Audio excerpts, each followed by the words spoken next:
Selamat datang di channel Star Story Sobat. Pada video kali ini kita akan membahas alur cerita dari manhwa berjudul I'm Going to Destroy This Country. Jadi jangan lupa siapkan cemilan dan kopi kalian karena kita akan langsung masuk ke dalam ceritanya. Pada awal scene chapter kali ini diperlihatkan sebuah Shadow Lich muncul di ruangan Yisha.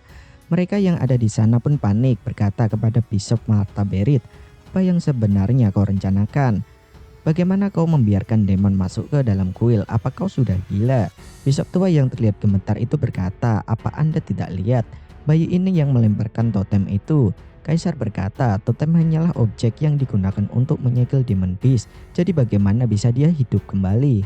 Kaisar lalu memerintahkan pasukannya untuk melindungi tuan muda dari demon kecil dan bishop itu. Pasukan penjaga kaisar itu kemudian mengambil Yisha dari bishop tua dan mereka telah mengepung Lich Demon tersebut. Lich itu berkata seakan-akan hanya memiliki satu tujuan, yaitu membunuh Saiyan-nya. Lich Shadow itu kemudian melesat ke arah Yisha. Para penjaga mencoba menghadang arah serangan dari Demon Lich tersebut.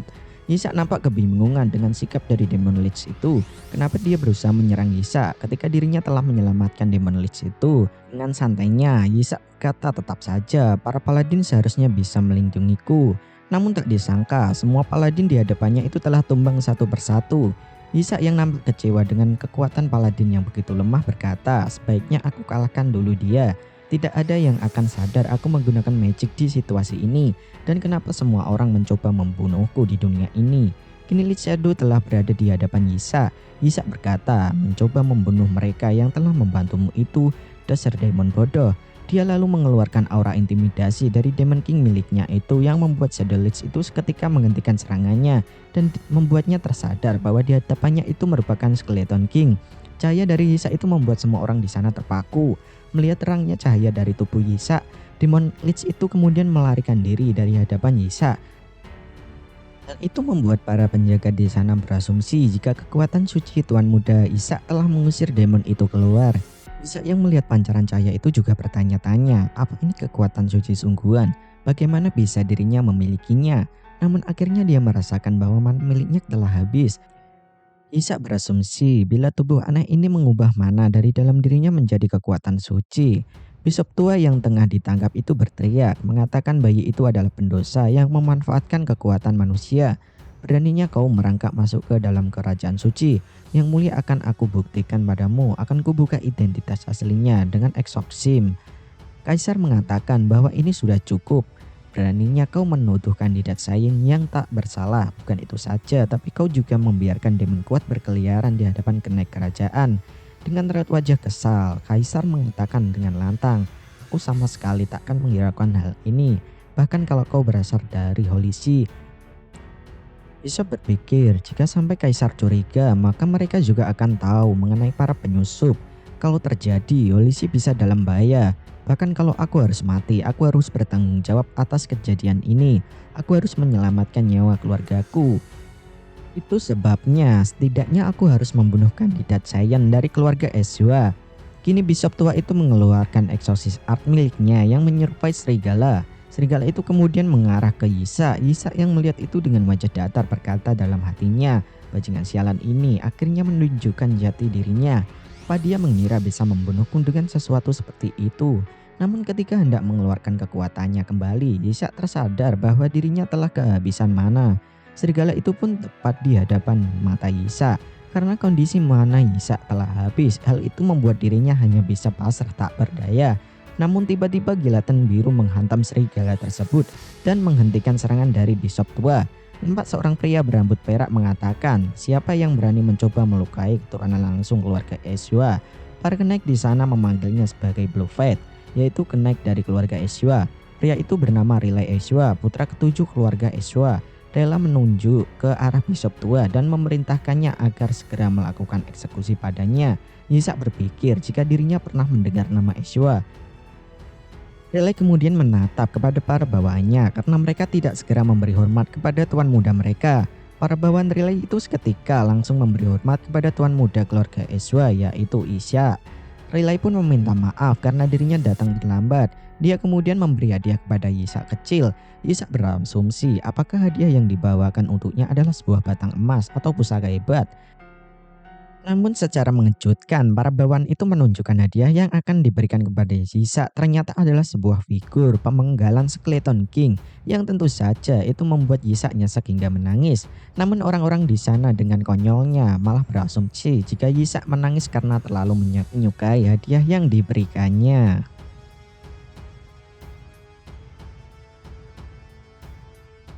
Yisa kemudian mulai teringat dengan nama Ezra, di mana ketika dirinya saat menjadi Skeleton King, pernah ada seorang saintis yang mencoba datang membunuhnya bernama Ezra. Bishop tua yang tengah ditangkap ngotot akan membuka identitas bocil Yisa yang mencurigakan itu. Namun ketika Bishop tua hendak memberontak dan akan menyerang Yisa, dengan cepat relay Ezra menggores leher Bishop tua dengan pedangnya dan mengancam akan menindak lebih dari ini jika masih meneruskan omong kosongnya. Yisa berasumsi jika para Blue Knight dari keluarga Yisa memang sangat kuat yang membuat para bawahan Skeleton King waktu dulu panik ketakutan. Sang kaisar mengatakan jika dirinya berhutang budi kepada anak itu dan meminta mereka untuk menyampaikan ke kepala keluarga Ezra jika kekaisaran suci ingin membesarkan anak itu. Hal itu dikarenakan banyak orang yang mengincar anak itu. Pope juga tidak akan mengakui anak itu karena warna rambutnya yang menyimbolkan leluhur istana kekaisaran. Bahkan Skeleton King pasti juga akan mengincar anak itu. Sang kaisar meragukan kemampuan dari Blue Fate. Relay meminta maaf kepada kaisar karena tidak bisa mengikuti permintaannya. Karena Yisa merupakan keturunan Ezra, jadi dia harus dibesarkan oleh Ezra. Terkait Pope dan Skeleton King, keluarga Ezra akan mengatasi hal itu. Kaisar mengatakan jika bisa bertemu dengan Skeleton King lagi, hal itu pasti akan membuat pendahulu saintis Melissa akan senang. Relay mengatakan jika dirinya tidak bisa meninggalkan keturunan langsung saintis Melissa kepada istana kekaisaran. Mendengar nama itu, Yisa kemudian tersadar jika ibunya merupakan musuh terkuatnya sebelum pergi ke Divine Realm, yaitu saintis Melissa. For your information, jika para dewa tidak dapat menandingi kekuatan dari Skeleton King ingin sekali menang, hingga mereka menciptakan sebuah senjata dengan seluruh tenaga mereka, yaitu seorang saintis. Mereka mempunyai kemampuan yang mendekati level dewa dan akan semakin kuat setiap berganti generasi. Berbeda dengan Skeleton King yang bengis, dia tidak memilih untuk membunuh saintis karena takut jika kekuatan saintis akan kembali ke para dewa. Begitu mereka mati dan akan mengirim saintis terbaru lagi untuk melawannya. Relay mengatakan jika keluarga Ezra hingga saat ini telah banyak menghasilkan saintis untuk mewujudkan keinginan dari para dewa. Maka dari itu, Ezra memiliki kemampuan untuk melindungi anak ini. Salah satu bawahan mengatakan jika banyak saintis telah wafat karena kekejaman Skeleton King. Yesa yang mendengar itu berpikir jika dirinya tak pernah sekalipun membunuh seorang saintis. Bawahan itu menjelaskan Skeleton King pernah mengasingkan saintis ke dalam labirin karena dia pikir saintis tidak layak untuk bertarung dan membuat mereka terkena penyakit karena stres yang alami. Relay mengatakan jika dia telah mendengar semua cerita itu dan tidak keberatan meskipun Yisa terkutuk. Yisa yang mendengar itu dengan ekspresi konyolnya mengatakan jika dialah yang keberatan karena dikutuk. Dengan wajah yang berbinar-binar, Relay mengatakan jika dirinya hanya mengharapkan satu hal dari Yisa, yaitu jangan pernah tumbuh besar menjadi orang jahat seperti Skeleton King. Seketika itu wajah Yisa yang tercengang mendengar perkataan itu berpikir jika dirinya meminta maaf jika dirinya ternyata memang orang jahat. Kaisar mengatakan kepada Relay untuk memikirkannya kembali karena sudah 150 tahun semenjak demon Skeleton King disegel. Hal itu membuat banyak demon menjadi lebih kuat dan saintis adalah aset terbaik dari istana kekaisaran. Terlebih lagi saat ini tidak ada saintis di keluarga Ezra. Sudah lebih dari setahun semenjak saintis melahirkan anak laki-laki dan menghilang dengan ayahnya. Relay mengatakan jika itu memang benar tapi Matriarch masih hidup dan Ezra bisa melindungi anak ini. Kaisar menanyakan bukannya Melissa saat ini masih keluar untuk membunuh para bawahan Skeleton King. Relay menjawab jika dia akan segera kembali dan Matriarch juga menantikan kedatangan cucunya. Yisa yang mendengar itu nampak syok karena musuh bebuyutannya masih hidup lebih dari 200 tahun. Dirinya yang tak mengira jika Melissa akan datang itu membuatnya panik. Jika Melissa akan datang dan melihat Yisa mengeluarkan aura Skeleton King, dia pasti akan langsung membunuhnya. Yisa kemudian melancarkan aksinya untuk bertahan hidup dan berusaha merayu ke kaisar agar bisa mengikutinya. Namun Relay tidak ingin melepaskannya begitu saja dan hal itu membuat mereka berdua berebut dengan tingkah konyol mereka untuk mendapatkan bocil Yisa. Yisa berpikir jika dirinya melihat cahaya survival origin berasal dari kaisar, maka dia harus mengikutinya untuk bertahan hidup. Scene ini memperlihatkan dalam sebuah kegelapan hutan, Bishop tua di sana melaporkan atas kejadian dengan Yisa, di mana bocil itu menggunakan mana dan merupakan utusan demon. Hera Berit yang tidak bisa menerima alasan tak masuk akal itu kemudian menghabisi bishop tua di depannya karena tak mungkin para dewa memberikan kekuatan suci kepada demon rendahan. Hera Berit mengatakan kepada para bawahnya agar tidak perlu mengkhawatirkan hal itu karena kaisar pasti menginginkan anak itu dan mereka memiliki banyak kesempatan jika anak itu berada di kekaisaran.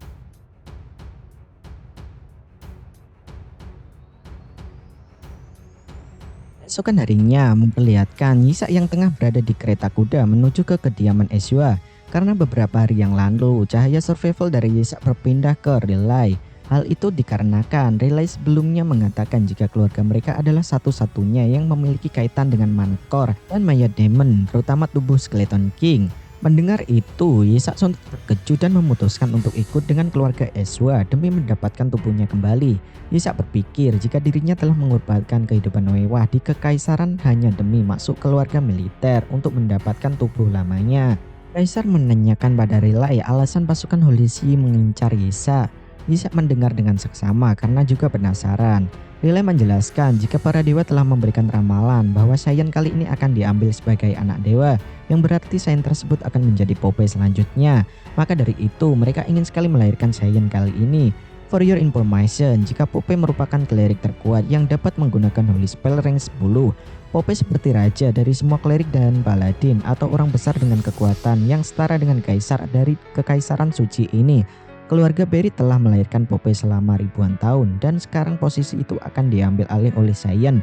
Hal itu membuat mereka marah dan berusaha merebut posisi itu karena keluarga lain juga berusaha melahirkan seorang Saiyan. Namun secara tiba-tiba pembicaraan mereka terhenti karena dikejutkan oleh supir kereta yang melapor karena mereka dihentikan oleh penjaga gerbang karena tidak diizinkan memasukinya. Rupanya para penjaga itu berubah menjadi demon yang ingin membunuh bocil Yisa. Yisa pun terkejut melihat para demon bawahnya dulu karena dirinya sudah melarang untuk menyerang petinggi manusia.